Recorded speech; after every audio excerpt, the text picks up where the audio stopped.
Hi, I'm Lauren, and I've got a story for you. I'm 35, and until recently, I worked as a cosmetologist at a fancy clinic downtown. It wasn't a bad job, decent pay, nice clients, and I got to help people feel good about themselves. But I always had a bigger dream of running my own business. Now, let me introduce you to the other person in this story, my husband, well, ex-husband now, but we'll get to that part later. Let's call him Adam. Adam is 4 years older than me and used to work as a manager at a big construction company. We'd been married for 5 years and lived in my apartment. Babe, opening your own place is the way to go, Adam would say, relaxing on the couch with a beer in his hand. You'd be the boss, set your own hours. It's the dream, right? I'd nod, feeling excited inside. Yeah, you're right, but it's going to take a lot of work and money to get there, I'd reply. Adam would just wave it off like it was nothing. Don't worry about that. We'll figure it out. I'll support us while you get it started. You just focus on being a great business owner. So, I started saving. Every extra penny I had went straight into my business fund. No more fancy dinners, no new clothes, nothing. I was on a mission. Geez, Lauren, you don't have to be so strict, Adam would say when I refused to order takeout for the 4th time in a week. Every dollar counts, Adam, I'd tell him, heating up leftovers. We agreed on this, remember? He'd grumble, but eventually nod. Yeah, you're right. It'll be worth it in the end. I should probably mention that Adam had been married before. He told me he left his apartment to his ex-wife after their divorce. They had been together for 6 years, and that's about all I knew. Anytime I tried to ask more, he'd get quiet. Months went by, and I finally felt ready to go for it. I quit my job at the clinic, got my license, found the perfect little space, and started renovating. Every day was filled with decisions: what equipment to buy, how to decorate. Finally, after what seemed like forever, I was ready to open. I worked nonstop 14 days, 2 weeks, from early morning until late at night. I barely saw Adam during those first few weeks. When I got home, he was already asleep. When I left in the morning, he was still snoring. Then one day, while I was in the middle of giving a facial, my phone started buzzing like crazy. At first, I ignored it. I'm a professional after all. But the phone wouldn't stop buzzing, and I started to worry. What if something had happened to Adam?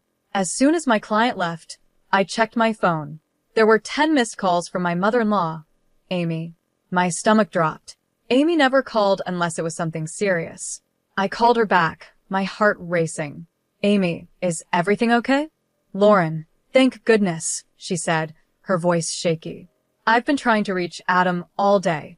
There's some kind of scandal at his work and I can't get through to him. I'm really worried. It felt like a bucket of cold water had been thrown over me. Scandal? What scandal? I didn't know anything about it. Adam hadn't said a word. I don't know anything about a scandal, Amy, I said. There was a long pause on the other end of the line. Oh, she finally replied. I see. Well, if you hear from him, please ask him to call me. That night, I stayed up waiting for Adam. He finally came home around midnight, smelling like beer. Where have you been? I asked, trying to stay calm. Your mom's been trying to reach you all day. She said something about a scandal at work. Adam froze for a moment, then sighed heavily. He sank onto the couch without looking at me. I guess I should have told you sooner, he muttered. I quit my job about a month ago. It felt like I'd been punched in the gut. A month? You've been unemployed for a month and you didn't tell me? What happened?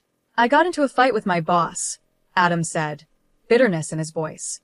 He was being a jerk and I just couldn't take it anymore. My pride wouldn't let me stay.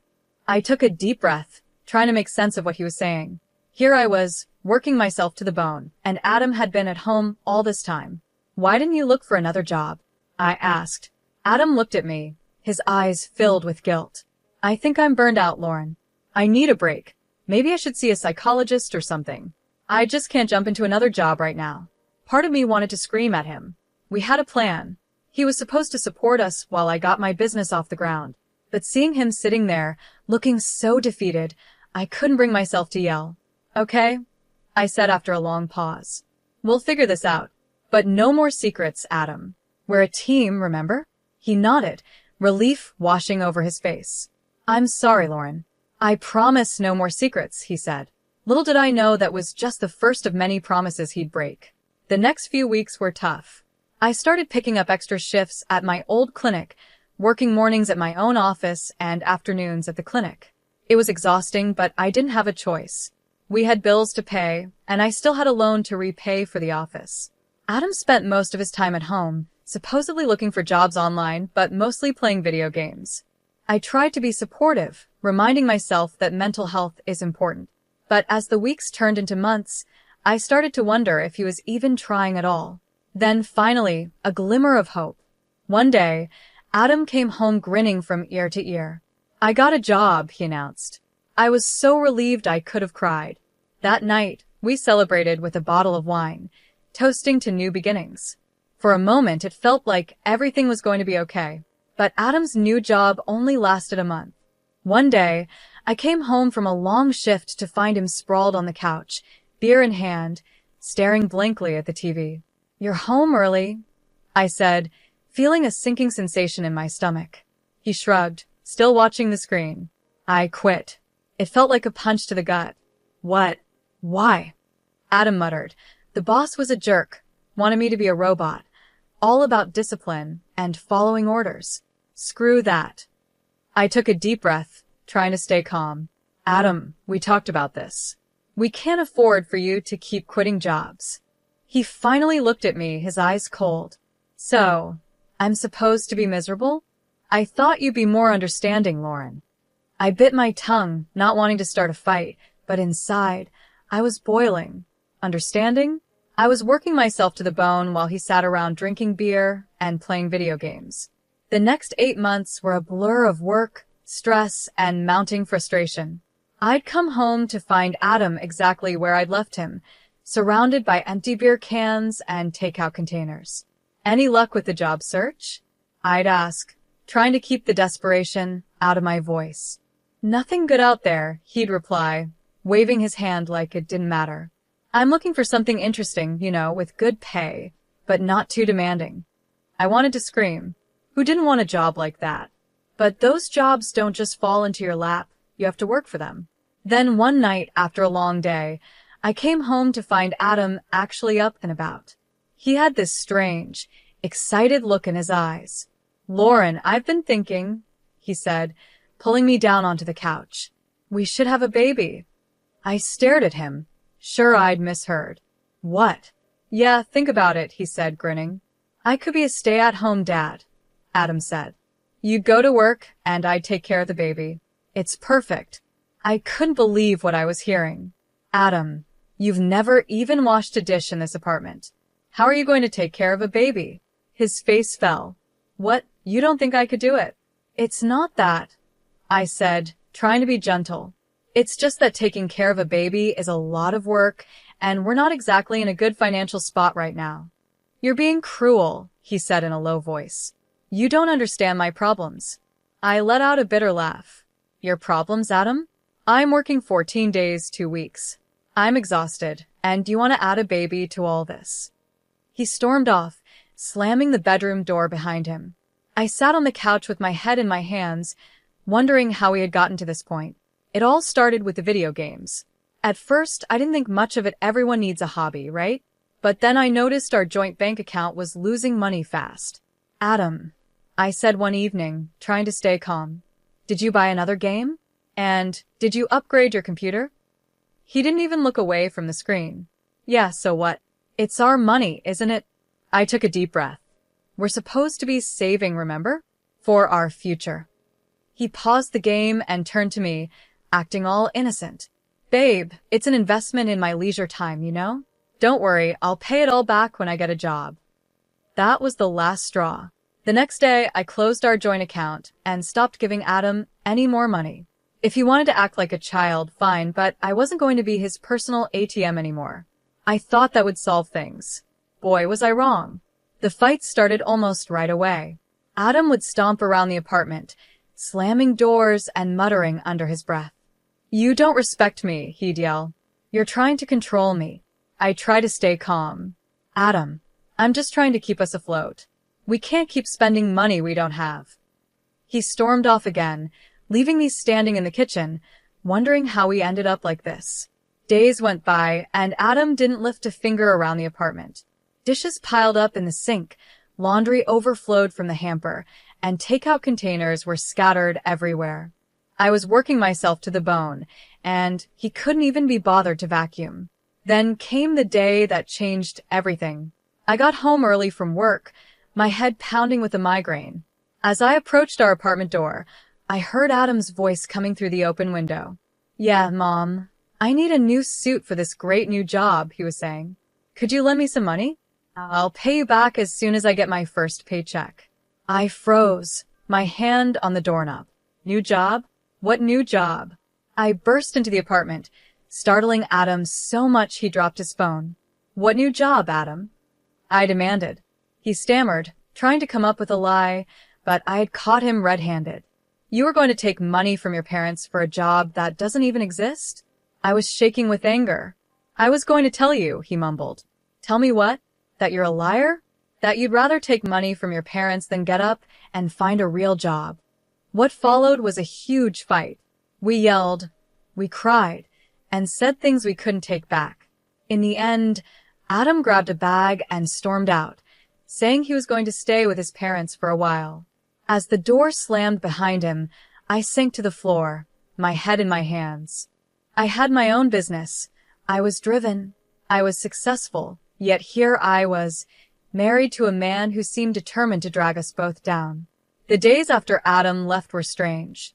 I kept expecting him to come back, full of apologies and promises to do better. But as one day turned into one, then two, and then a week, there was nothing. No calls, no texts, not even a lousy email. Part of me was relieved. The apartment was peaceful, no more walking on eggshells, no more cleaning up after a grown man who acted like a teenager. But another part of me was worried. What if something had happened to him? Just when I was thinking about calling his parents, my phone rang. Adam's name flashed on the screen. I answered, my heart pounding. "Adam, where are you? Are you okay?" His voice was cheerful. "Hey, babe. Guess where I am? Miami. Can you believe it? Mom always wanted to come here, so we decided to make it a family trip. It's amazing." It felt like a punch to the gut. Miami? Well, I had been here, worrying about him. "What do you mean, we decided?" I asked, my voice tight. "When did you decide this?" "Oh, it was kind of a last-minute thing," he said, sounding casual. "I told Mom and Dad about my great new job offer, and we thought, why not celebrate?" I gripped the phone so hard my knuckles turned white. "What job offer, Adam? We both know there isn't one." There was a pause. Then Adam's voice came back, quieter this time. "Look, what they don't know won't hurt them, right?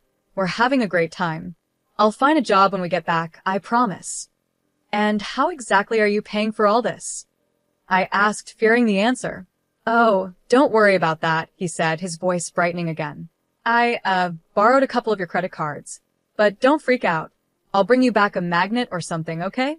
Have a great weekend." And then he hung up, just like that.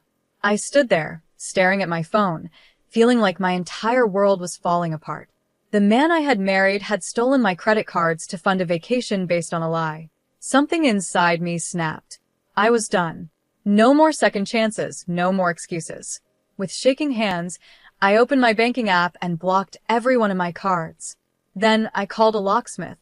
"I need my locks changed," I said, my voice steady. "Today. As soon as possible." The locksmith came and went, and I was left alone in an apartment that suddenly felt too big, too empty. But I wasn't finished yet. I grabbed my phone and made one more call to a divorce lawyer. Later that day, as I sat in the lawyer's office, I felt a strange mix of emotions, sadness, anger, fear, but also relief. Signing those divorce papers was the first step in taking back control of my life. That evening, I was settling in for a quiet night at home, the first in what felt like forever, when my phone started buzzing. Adam's name flashed on the screen. I took a deep breath and answered. "Lauren, thank God you picked up." Adam's voice was frantic. "Something's wrong with the cards, they're not working. We can't pay for anything." I could hear the panic in his voice, but I felt surprisingly calm. "That's because I blocked them, Adam." There was stunned silence on the other end then. "You what? Why would you do that?" "Because they're my cards, Adam. I didn't give you permission to use them." But we're stranded here. Mom and Dad are freaking out. You have to unblock them. I could hear the desperation, but I stayed firm. No, I don't have to do anything. You got yourself into this mess. You can get yourself out. That's when he lost it. Are you kidding me? You're putting me in an impossible situation here. You're my wife. You're supposed to help me. Unblock the cards right now, or I swear to God, I'll divorce you. I burst out laughing, a deep, uncontrollable laugh that seemed to come from a part of me that had been locked away for too long. Oh, Adam, I said once I could speak again, you're a little late with that threat. Then I hung up. The next day, I rented a storage unit and packed up all of Adam's things, every shirt, every game console, every little thing that reminded me of him. It all went into boxes and then into storage. I knew Adam would come home soon, probably expecting to walk right back into our apartment like nothing had happened. Well, he was in for a surprise. Sure enough, a few days later, my phone rang. Adam's voice was a mix of confusion and anger. Lauren, what the hell? I can't get into the apartment. Did you change the locks? Yes, I did, I said calmly. Your things are in a storage unit. I'll text you the address and unit number. My things? What are you talking about? Let me in, Lauren. This isn't funny. I took a deep breath. This was it. I'm not joking, Adam. I've filed for divorce. The papers should arrive at your parents' house any day now. There was a long silence. Then, divorce? Lauren, come on. You can't be serious. We can work this out. Let's start over, okay? I'll do better, I promise. It's over, Adam, I said firmly. I've made my decision. Please don't contact me again, except through my lawyer. I hung up and blocked his number. As I sat there in my quiet apartment, I felt a mix of emotion, sadness for what could have been, anger at all the lies and betrayal, but mostly, I felt relief. For the first time in a long time, I felt like I could breathe. A few days after blocking Adam's number, my phone rang with an unfamiliar number. I almost didn't answer, thinking it might be Adam trying to reach me from a different phone. But something made me pick up. Hello, I said cautiously. Lauren, it's Amy, Adam's mother. My stomach tightened. Here it comes. I thought the lecture about ruining their family vacation, about being a terrible wife, about not standing by Adam. Amy, I said, trying to keep my voice calm, I'm sorry about what happened in Miami. She cut me off. No, Lauren, I'm the one who should apologize. I'm so disappointed in Adam. I thought he had changed. What do you mean? I asked, curious. There was a long sigh on the other end of the line. Lauren, there's something you should know. Adam's first marriage, it didn't end because they grew apart, like he told you. His ex-wife left him because of his irresponsibility, his lying, his inability to keep a job, and his stealing. I felt like I had been hit with a wave of cold water. It felt like I'd been punched in the gut. He never told me. I know, Amy said softly. We hoped that living with you, seeing how hard-working and responsible you are, would inspire him to change, to grow up. Her voice trailed off, and I could hear the pain in it. I felt a wave of sympathy for her. She had been fooled just like I had. Amy, I'm so sorry, I said. I had no idea. No, Lauren, I'm sorry, she said, her voice firm. I'm sorry we didn't tell you the full truth from the start.